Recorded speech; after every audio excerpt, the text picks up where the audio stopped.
Welcome to another episode of the Prep Coach Podcast. We are back. I feel a bit rusty. It's not just another episode. It's almost like the new beginning. I know. It's been a bit of time. Yeah, Even just setting everything up, I'm like, how do I do all this again? I've got to remember. It's felt weird watching clips of us that have been taken. Yeah, our past potties. Yeah. While we've been away, while the potty's been on hold, there's been some obviously clips coming out. So yeah, it's been good to rewatch some of the things that we said in the potty because sometimes you forget. I don't watch it back. I don't watch the potty back either. So, Have you ever watched the potty back? one or two. No, never. Oh, actually, I watched you guys. I listened to a couple of your sure. ones. I didn't watch it. I listened to it Yeah. when I was in the UK and I was driving down when I wasn't actually on it, when I was still. Yeah. You know, Yeah, it's the watching part. It's those clips you have to watch it. Yeah, of course. I would listen to something back, but I would never watch it back, and you just pick yourself apart.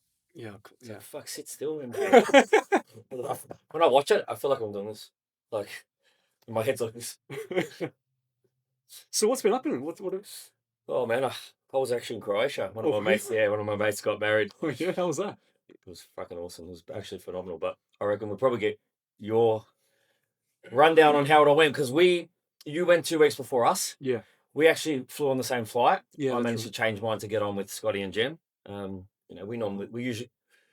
As per usual, we nearly missed it. Scott had to do another check-in, so it was fine. It was final boarding. Close to missing it. It was final I was like, boarding I want to call. get as much of my work done It's before. fine. And he was walking around the lounge with the laptop, like.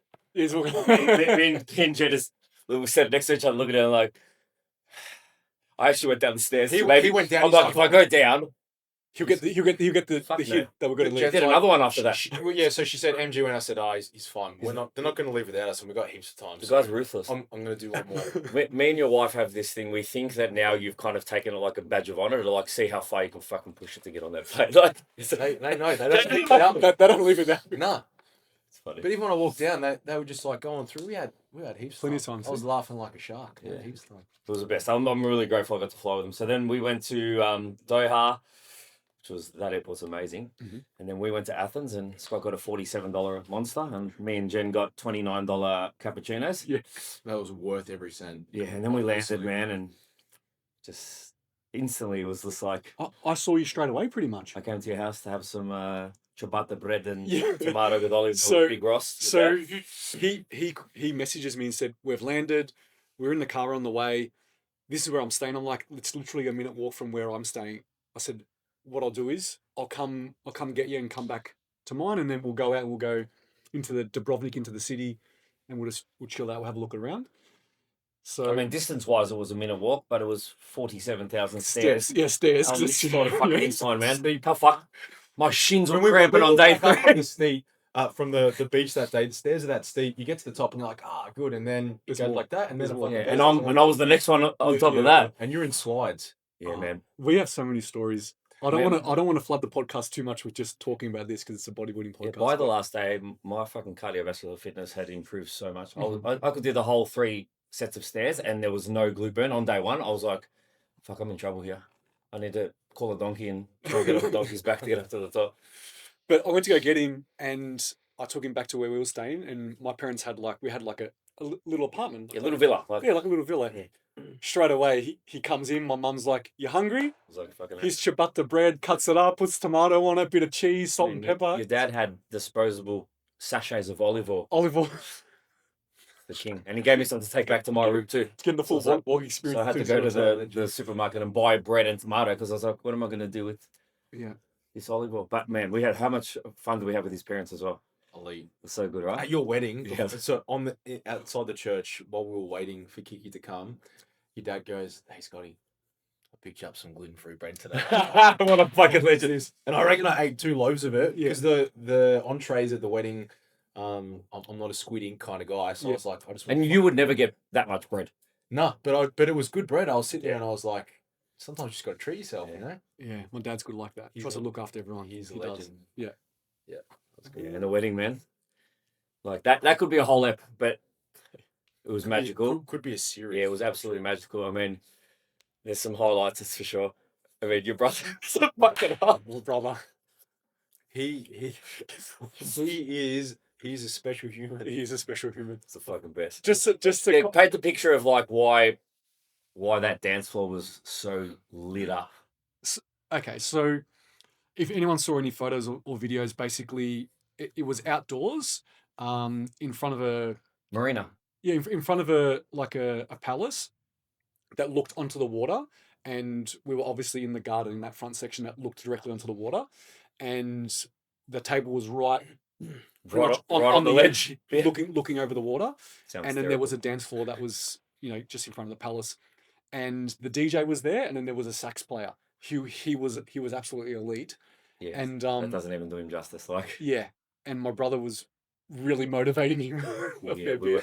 bit, if you want to call it lightly. Let's just say that my brother had similar shoes to what I had. I bought him some socks because the shoes needed special socks, so you couldn't see the socks. The next morning, I got He sent us all a text. we all got a text of photos of his socks, and he burnt holes through his socks. That's how much he danced. I know. And my socks were perfectly fine towards the end of the Yeah. night, but that's how hard he danced. Yeah, I know. He went hard. And I was obviously dancing with him for most of that. We were G'ing that sax player up. I had blisters on the bottom of my toes. Yeah. But one moment, for anyone who's about our age, would know the song Zombie Nation, which, as wogs of the three of us, because you're official now. You're officially It's walk. kind of the anthem of my teenage years. Yeah. And, your brother's not that much older, so he knew it as well. So I said to the DJ, not knowing if it was a jam in Croatia, do you have Zombie Nation? And the DJ's like, Croatian DJ, not somebody that you brought over. He's like, that's my favourite song. Now, the sax player had never heard it. So he pulled the sax player over and he's like, this is the song. He's like, just give me 30 seconds. And you can see him sitting behind the booth and he's obviously listening to it in headphones.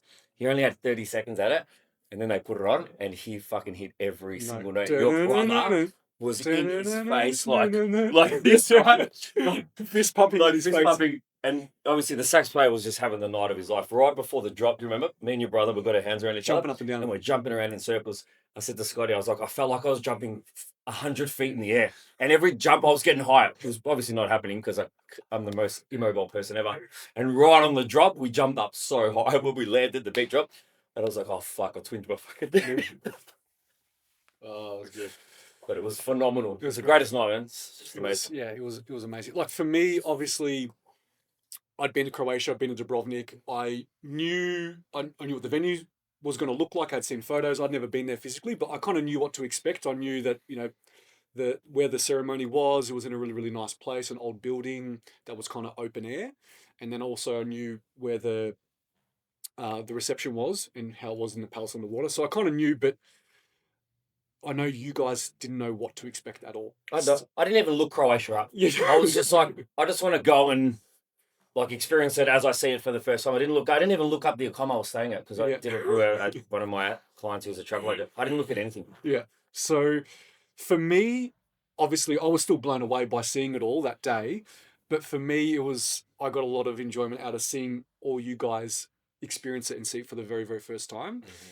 And another thing, and this is like reflecting on the whole trip, because when people ask me, how was it? One of the other bigger highlights for me was seeing my friends and family there, that it's probably never going to happen again. I'm going to have that many people overseas with me that are that close to me.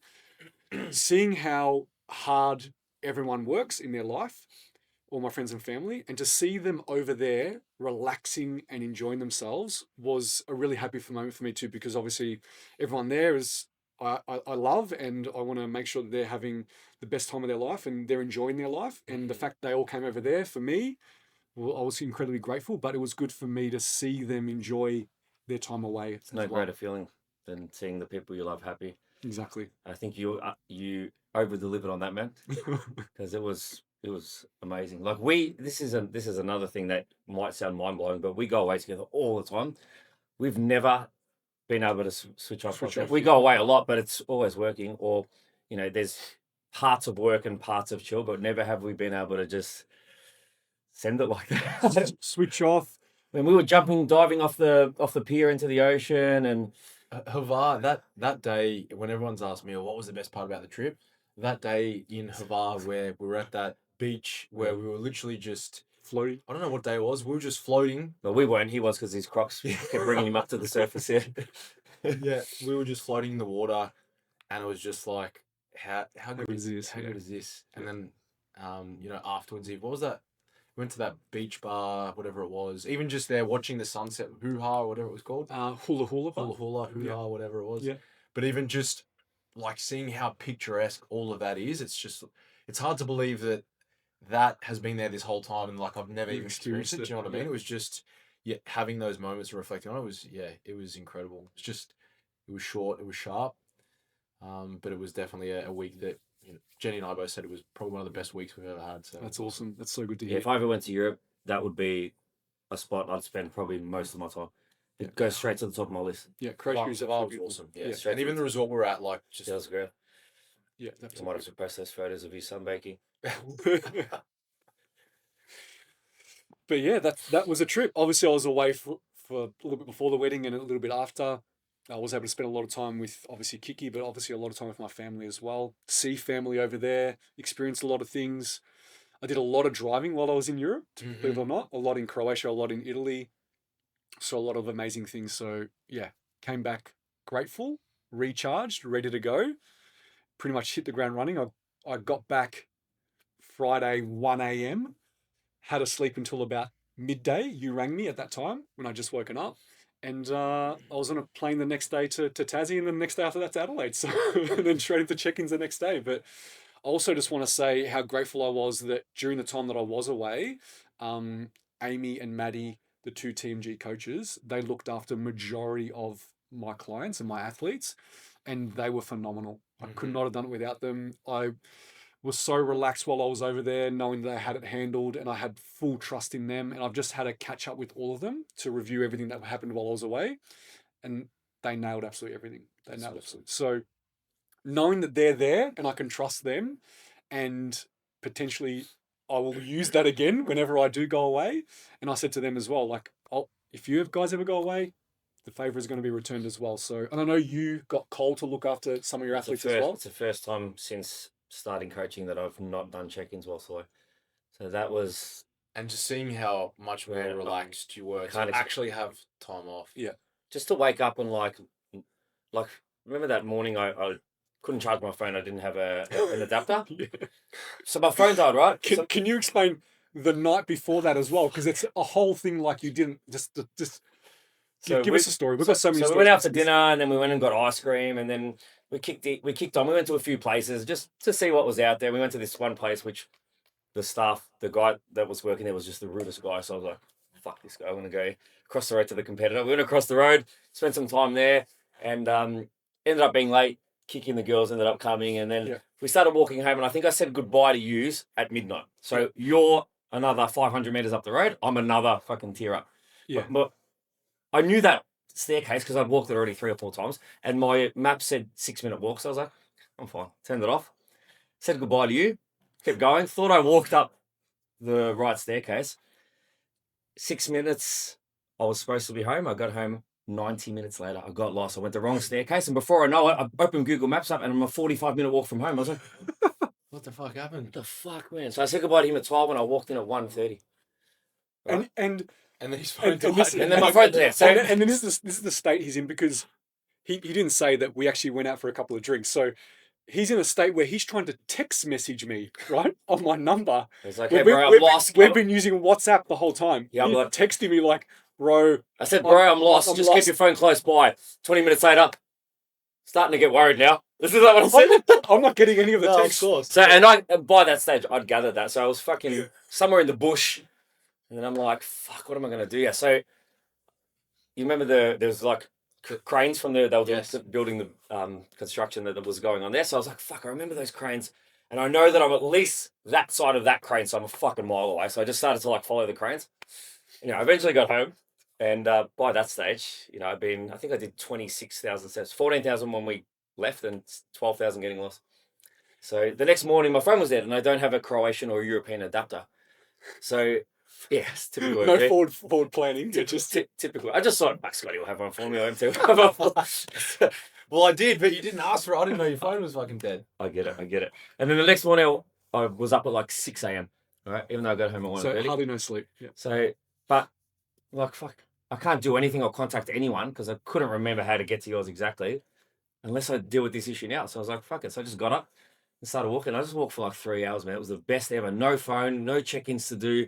And it was the first time, like, just going out on my own where I was like, I just want to keep walking. I went to the beach for a swim by myself, and then across Drew, Oh, yeah, that's right. and Ryan, who were going kayaking, but obviously Drew had come out with us the night before, and he was like, I feel like death. How the fuck do you feel so good? I was like, man, I walked for another 3 hours last night after you went home. Like, by the time I got home, I was 100% fine. Oh God. So, One of many, many, many stories of that trip. One of many stories. most of which involving my stupidity somehow, but Oh. lots of joy. Yeah. As I said, as crazy as that night and next day was, that was one of the highlights, man. Yeah. I got to explore Croatia. Yeah. It was an absolutely amazing trip and super grateful. But now we're back. Shows have started, which is exciting. Shows have started. Shows have We just started. had our Tassie and Adelaide over the weekend, which was absolutely amazing. Good to get straight back into it. Do you want to quickly touch on MG, the helpers? Yeah, man. We had the most fortunate weekend. Like, Tassie was amazing. I had the great Jules Pengrazzi. Yeah, he was awesome. Yeah, he did stepped the whole right into he that did the role. whole side stage on his own all day. Yeah, he was amazing. So he said, if Timsy can do it, I can do it.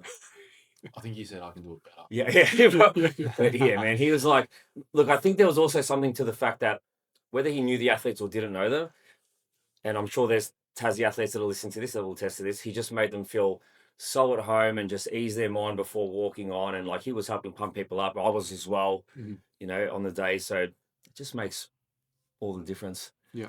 It was phenomenal. We had Mel and Abby doing medals again. Abby, she's a weapon.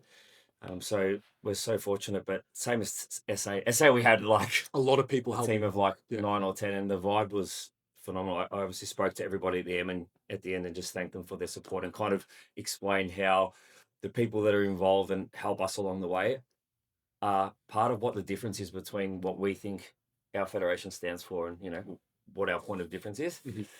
Even in SA, like, Beck and Jamie had already made all the bags up for us before we had even arrived. And before you got there, all the medals and everything was already done. The overalls was just, like, we were able to walk in and we had 7 hours and it felt like even more because they'd already done so much for us. So it's phenomenal. And the athletes, again, like, crazy starts of the season, already some nationals contenders for sure. Yes, definitely. In both states, without a doubt. There was some big standouts. And can I say about Gold Coast this weekend? 100%. Yeah, so we've got the Gold Coast show Friday, which, Scott is definitely the one who, was pushing for that Friday night show. And there were, things that we would say is like, will it work because of this? What about, for example, crossover as one and, multiple days 10, that sort of stuff. And my God, were you right about it? Like, we're pushing up past 130 registrations, and apparently there's still a couple more, a handful more, which, we were told by a coach today that he's got a couple more that he wants to put in. So to think that Queensland State show potentially is going to push as close to 140 it's massive. Mind-blowing. Like, there's 30-something bikini first seasons. Yeah. Competitors. That's that Friday night show. So Friday night show is just bikini and swimsuit. Yep. That's a show in of itself of what a normal state show would be. Yeah, I think there's 63 competitors Friday night.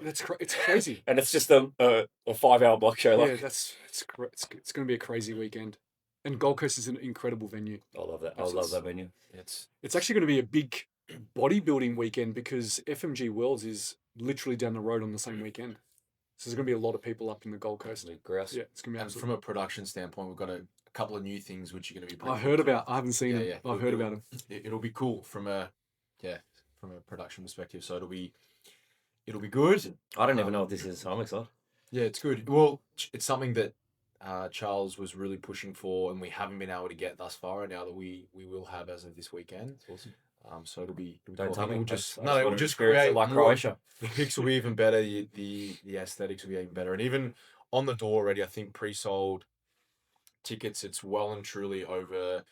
I don't know how to split over the weekend, but I think we're already at like over 400 for pre-sold in terms of Jesus. So you're looking at a crowd of usually whatever we do in pre-sold, it's usually double 2 to 2.5x that. So you're looking at we're talking about almost 1,000 people attending.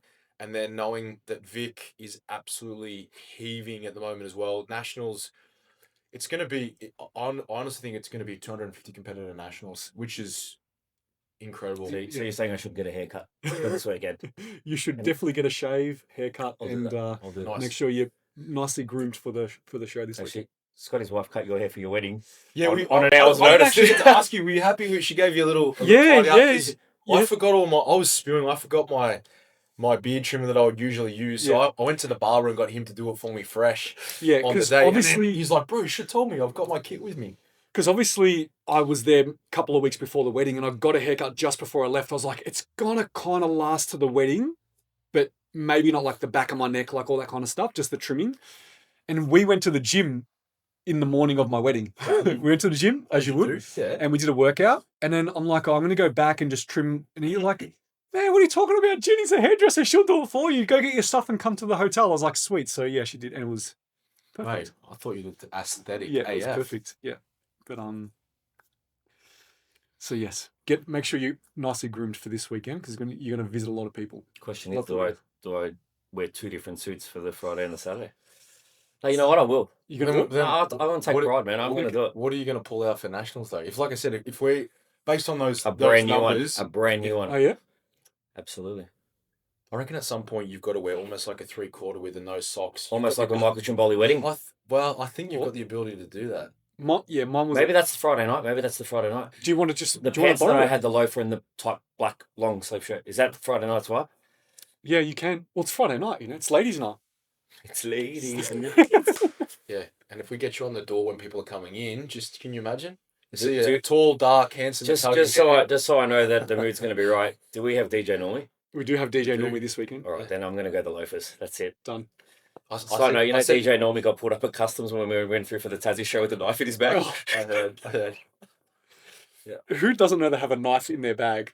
Yeah, Normie's like, because we jammed the medals in his backpack because we just couldn't fit it. My bags were so big because 2 show weekend. Yeah. So he got pulled up. He's like, see, the medals. The medal's in there, yeah. And he's like, excuse me, sir, yeah, you got a knife in your bag. So,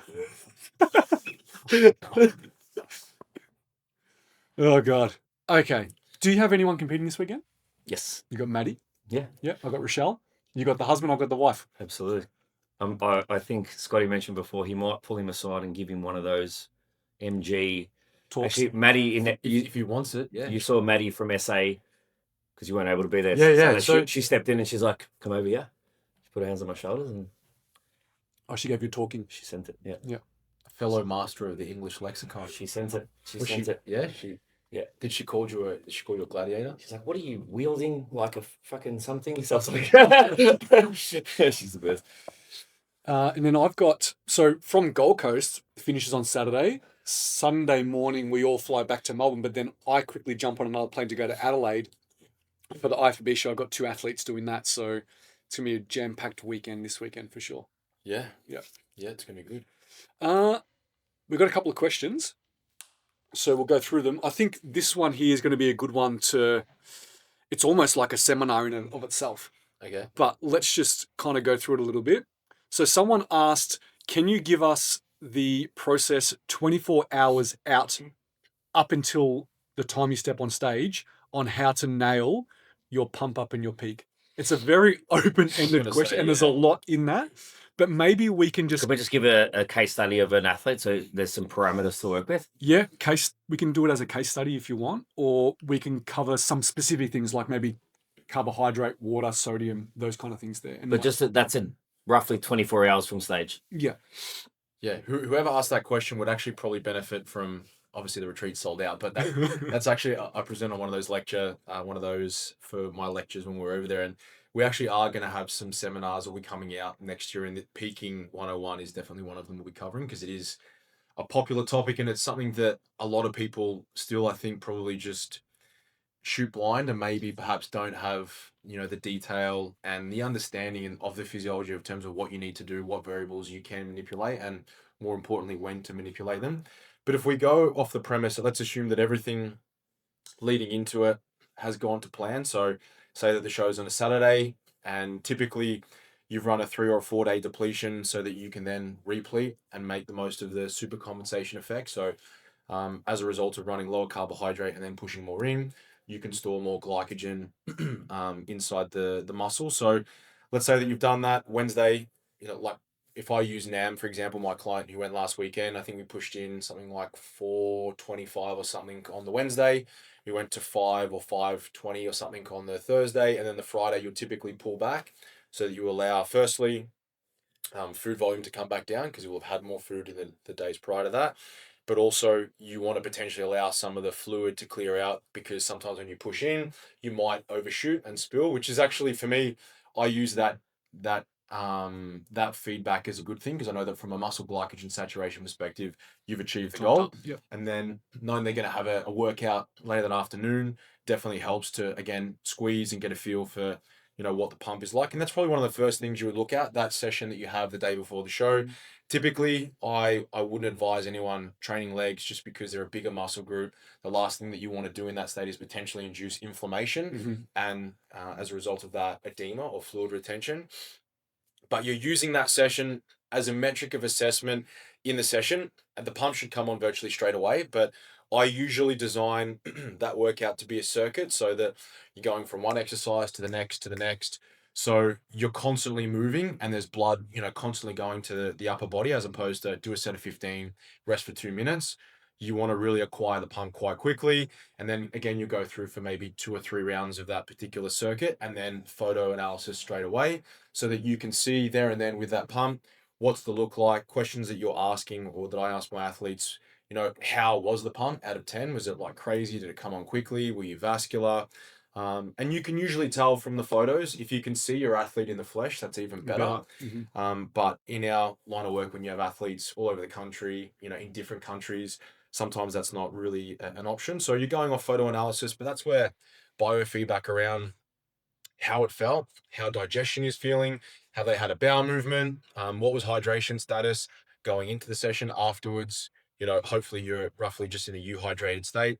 And then the other one that I pay attention to is, did the pump linger and last? So they're working out for half an hour. I felt like I could explode and I just felt really jacked afterwards. And then when they get home, say it's half an hour, I'll usually get my athletes to take photos as well so that I can run that comparison. Lighting's not going to be the same, but you can kind of tell they still look pretty full. Full or not. So from a topped up perspective, we're good. And if the biofeedback is not where you want it to be, then you still have a window of time that you can push more carbohydrate in. Now, if you have, misshot a little bit and maybe you didn't get in the amount that you needed, it's better that you're a little bit more assertive the night before so that then you can potentially not even have to feed on the day of. And that's where your ratios and the amounts and quantities come into it. So firstly, you'd be looking at the type of carbohydrate. You want to make sure that it's something that is quite fast acting. You don't want a slow release. You want to get the nutrients into the blood quickly. This is the morning of. No, I'm talking about the night of now. So Night let's of, say that on yeah. the Friday, So he's done your GTS. Yep. It's post that. Yeah. you've gone home and not quite as full as you would have liked. You want to give consideration to the type of carbohydrate, like I said, so you want something that's fast acting, but potentially looking at also using a blend between glucose and fructose because they have different transporters, again, to get across the intestinal membrane. So glucose, that first door obviously requires sodium. It has a different transporter, whereas fructose can basically go through. And then once the way I explain is it's like there's 2 different gates. So glucose needs a special key, fructose, their door's unlocked.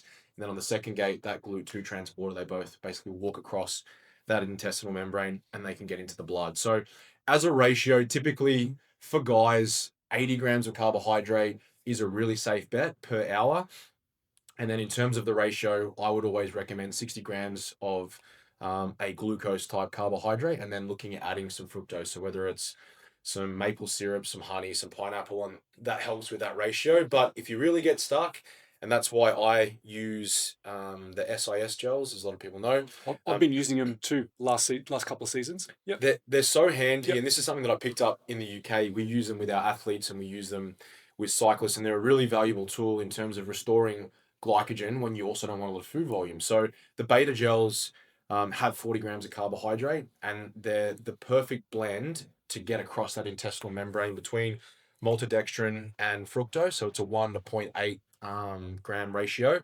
And they're designed so that they're very, very friendly on the gut. So cyclists and runners, marathon runners can use them when they're running and it doesn't cause any GI distress. So for me, it would usually be a little bit of food and then maybe an hour later, I would use a gel to also top that up. So might be 80 on for the first hour, then run another 40, and then maybe wait half an hour to an hour. Digestion's good. Repeat the same process. Running that method allows you to get, just if we're working off that premise of, 80 plus the 40, you've got 250 grams of carbs. Now, if you've done a reasonable job leading into Friday, that's going to be enough to top you, of course, top your athlete up. So you'll likely only have to feed a little bit of food and then use the gel. And then it's usually just some fats in that last meal to top up intramuscular triglycerides, but also just to make sure that everything holds and sticks, and to kind of, attenuate some of the hunger. Because a lot of athletes find that when you start pushing in more carbohydrate, your perception of satiety is just vastly compromised. So you eat all this food, but it's like, I'm still hungry. Yeah. And if anything, it can kind of heighten the desire to want to eat more. Correct, Because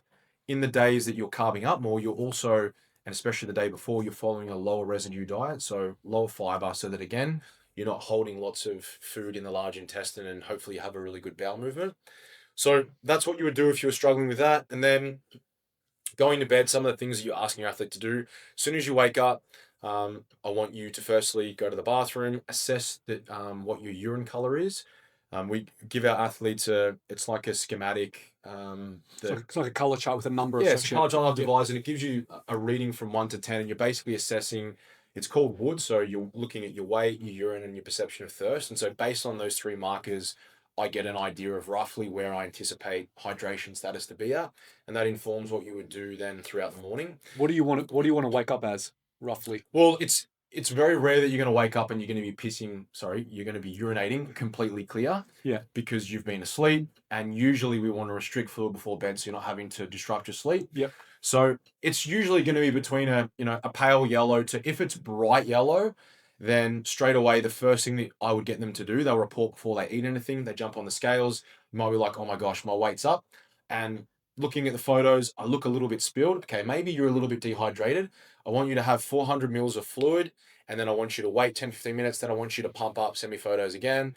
And then usually once they've had that fluid, they'll go to the bathroom again. And if that urine color is now has been has improved, it's cleared up. It's getting clearer. It's not going to be completely clear, but it's a lot more diluted. So it's not a higher concentrated yellowy color. It's probably, and again, they have a chart from 0 to 10. It's probably gone from an 8 down to a 4 or 5. Okay, cool.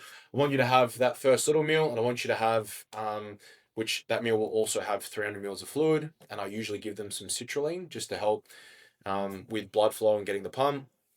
And that meal is like a couple of rice cakes, maybe a little bit of honey, and then wait 10 minutes, and then they have a pump, about 5 or 10 minutes. Same questions as the GT session.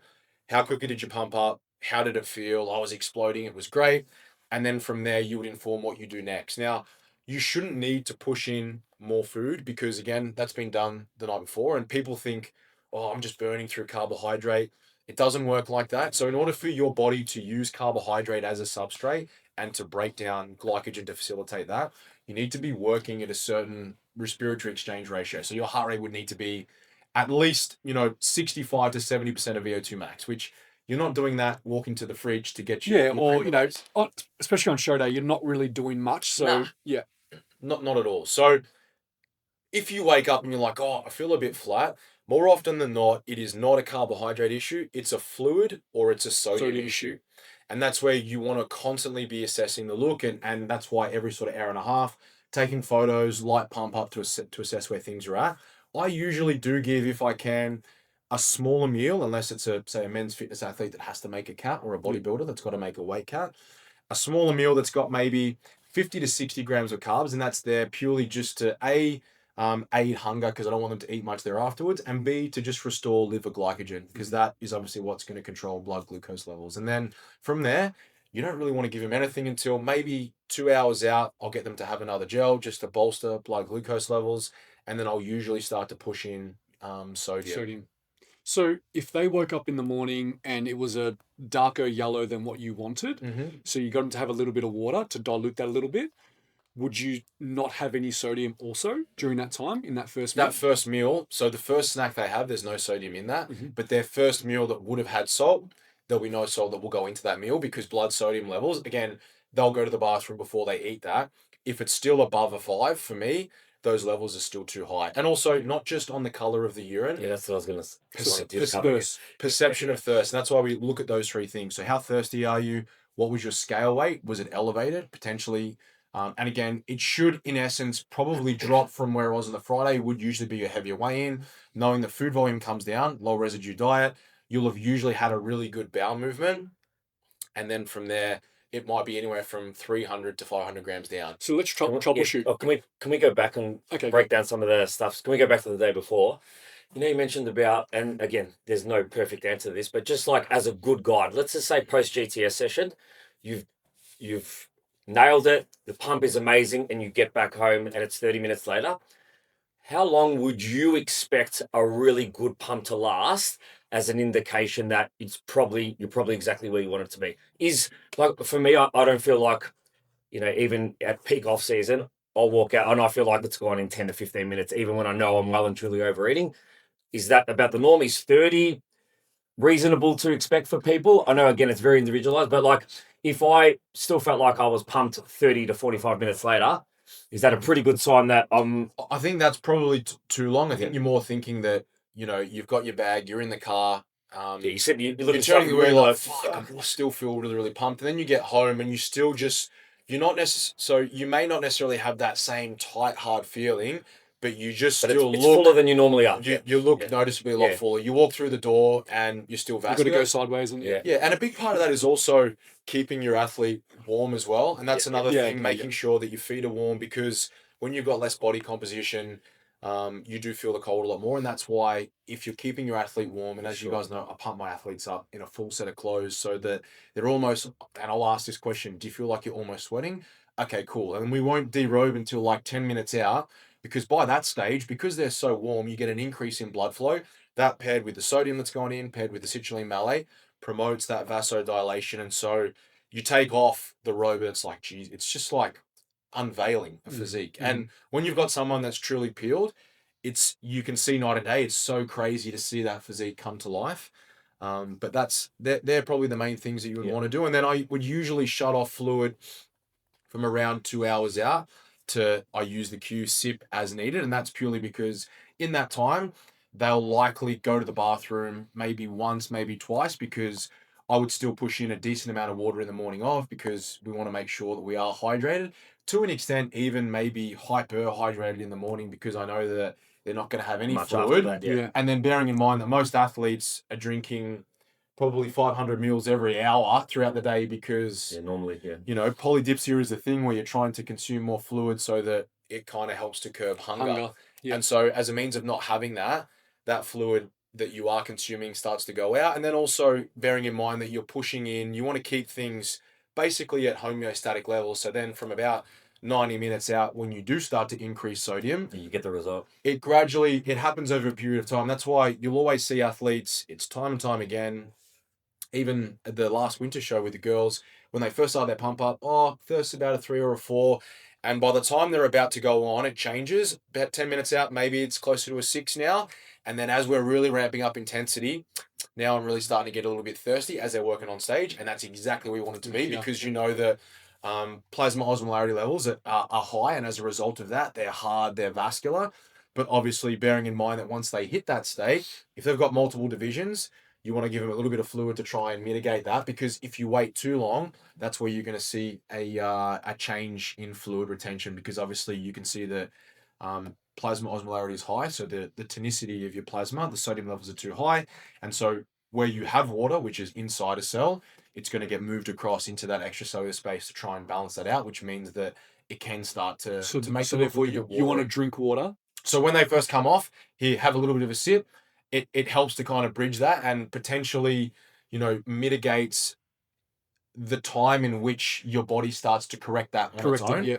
And if you've been compared for 10 minutes, probably gonna but also once you're squeezing and you're hard on stage, you'll see, and as they go around, a lot of the times it's like, fuck, that person just looks like they're getting harder, better and better, and harder and harder.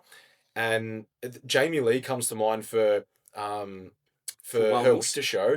Yeah, and I was like, I can't wait to. You were like, after the wellness one, she's got sports, and knowing that she won that, not that face, just fucking send it. And so pumped her so hard, and she got harder and harder and harder. And like I said to you, I thought, and not to take anything away from the girl that won sports, but she was lethal in. I thought her look was better in sports because we sent it. Obviously, she was perfect for wellness. Yeah. But knowing that when you do get an athlete to go hard and then you peak everything so that they're hard as a rock, it's fun. Yeah, and it's a lot of fun. Yeah, as you can see, I get a lot of It is- enjoyment out of it it is because fun. Yeah. you're manipulating physiology to create an aesthetic, and Yeah, it is quite fun, isn't it? and 99% of people maybe don't understand it and potentially aren't able to do that. So, and when you see it in the actual real life form, just sitting there, it's just so cool on a physique that's conditioned. Yeah, if no one's ever seen it, just follow either one of us around, but follow Scotty around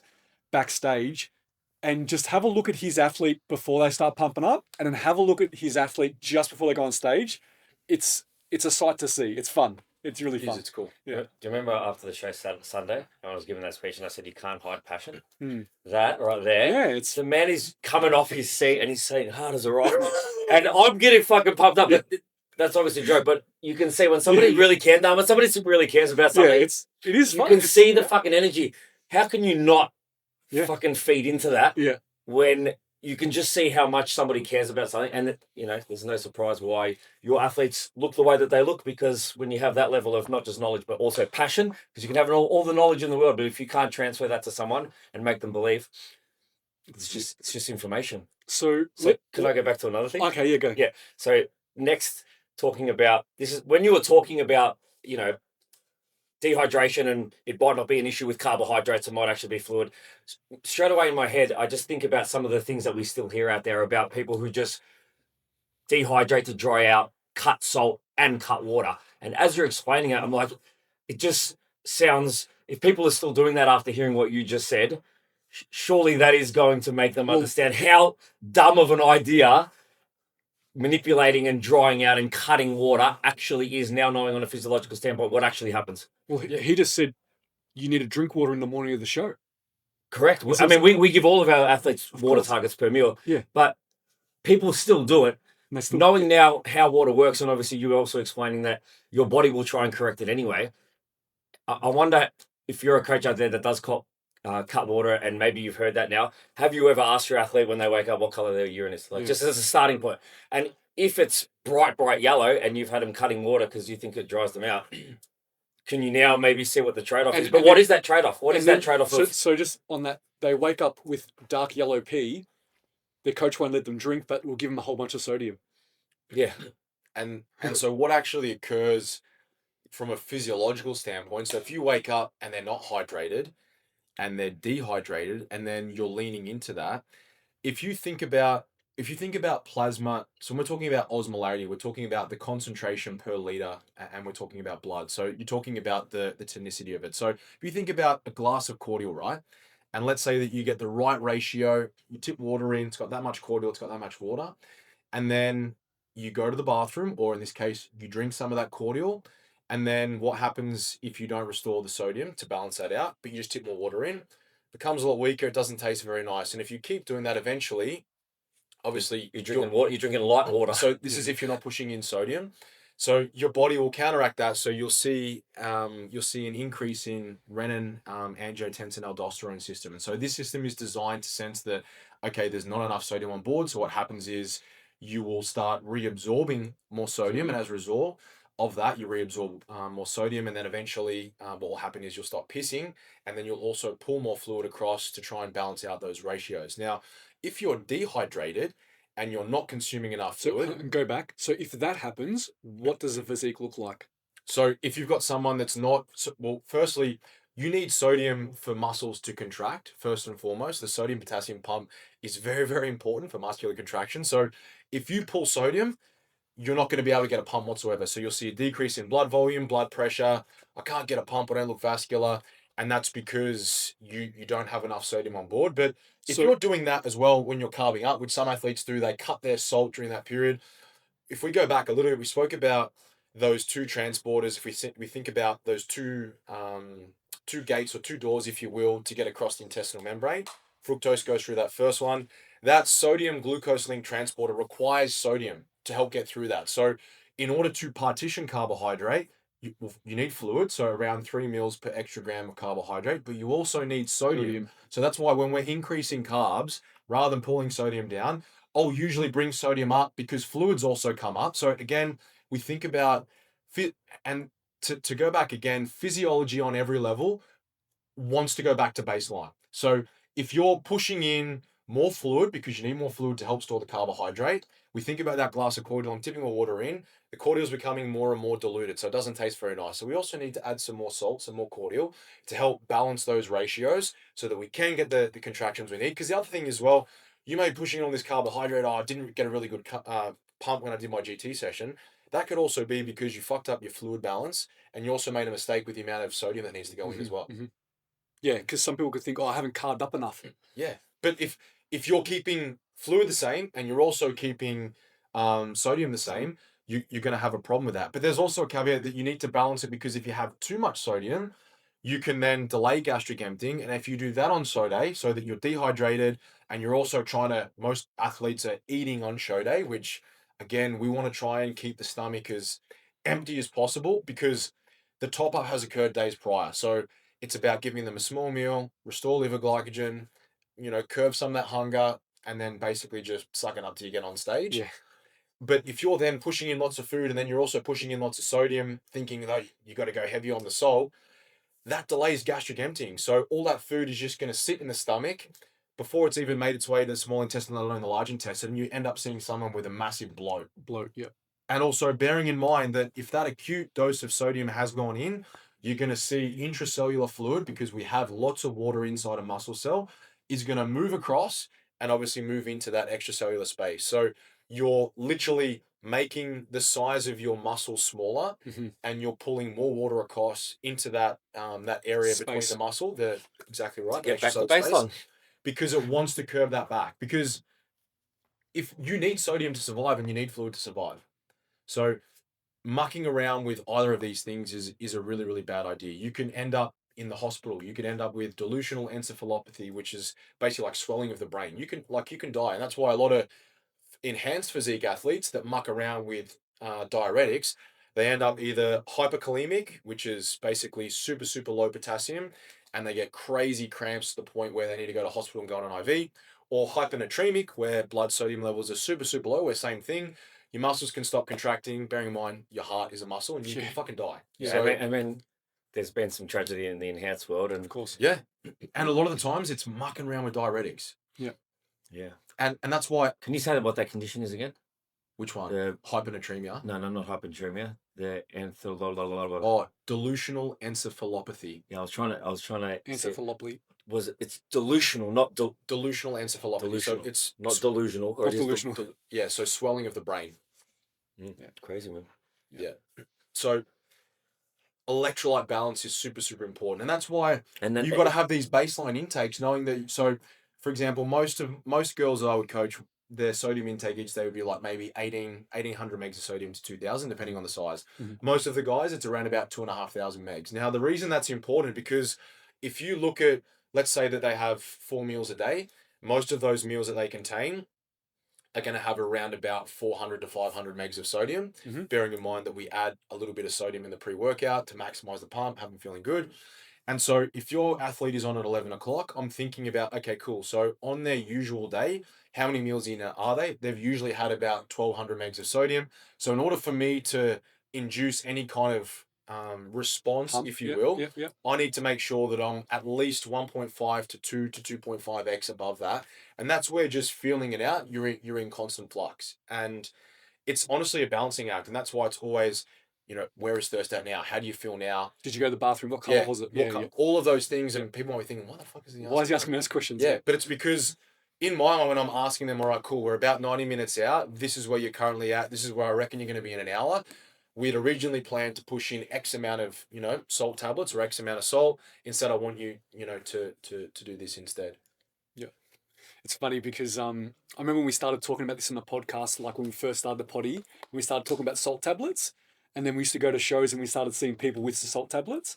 I'm waiting for the day that we're going to see people with the gels now. Having all the gels. Shares with us. That was good. I think we're wrapping up time now, but obviously that question was very open-ended. Hopefully we're able to answer a lot of it.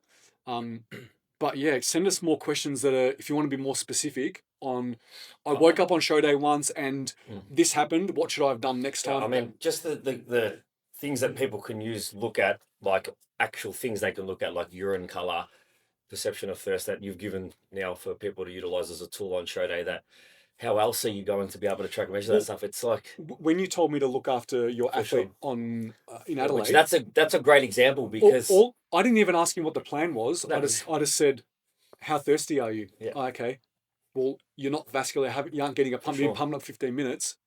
Went over to you. I said, "She's not thirsty. She's not getting vascular or pump. More sodium." And you're like, "Yeah." And this is the other thing that I know we've run out of time, but that's a great example. That's because 5 minutes ahead too. Because we were like, I knew what we'd given that athlete carbohydrate wise, but I didn't. Yeah, but I knew the amounts that we'd given that athlete, and I thought that was enough, more than adequate. Turns out that, and the athlete and I had a chat today. They have a job where they had to go in and work the day before the show. They actually did an 8-hour shift, basically carrying meat all day. Jesus, okay. So, but even on the amount of expenditure that was planned for versus what that was, maybe it wasn't quite enough, and it was probably was a carbohydrate issue in that instance. But even then, there are times where, and this is the thing, good coaching, you have to auto-regulate. So and the first time you peak an athlete for the first time, there's always going to be data that you collect. Like I had Nam who did the WMBF show, and his pump up when I got there, because I wasn't there, I was like, "Did you just fucking wake up? Like, what happened?" I looked at his physique and I was like, what's wrong? Wayne, wake up. He literally just got off doing his posing routine, and I was like, what's wrong? And he's like, "No, did you pump up?" He goes, yeah. I said, "All right, come over here. We're gonna start pumping up." And after 5 minutes of me pushing him, being like, "This is how you pump up," he just lit up like a Christmas tree, and I was like.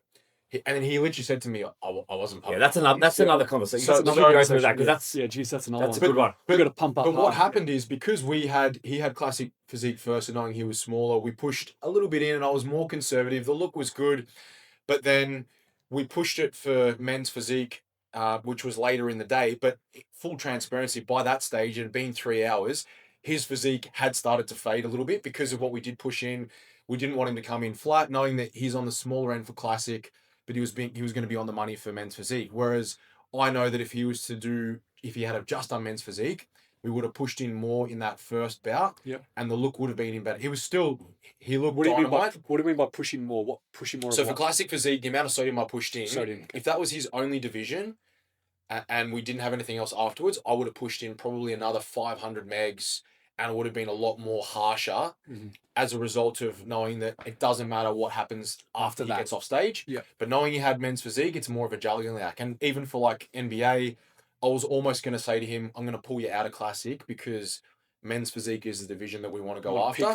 But knowing that men's physique is straight after classic versus there's not 3 hours like it was on the weekend, it doesn't matter, because you're going to get off stage, you're going to be full as a house. You'll have to hold that pump, but then you'll jump back on there. So the point I'm saying is that anytime you peak an athlete for the first time, there's learnings that you take away, allowing more time to pump up. Maybe you need to be more aggressive. But again, if you get the carb up right, more often than not, it's a fluid and it will be a sodium deficient. Awesome. First one back in a while. That was good. Went through, I know we had a bit of a recap at the start, but I think we went through a fair bit of good stuff there. That was very valuable. Yeah. And I think if you enjoy that sort of stuff, when we do announce these dates for these seminars, like I said, there will definitely be one I'll be presenting on peaking. Make sure that you do jump in on that, because this is like a little slither. Of obviously what it's only a small part. Yeah. So yeah. All right, let's wrap it up. Thanks everyone for listening, watching, and thank you for the questions, and we'll see you in the next one. We'll see you at the next show. Yes.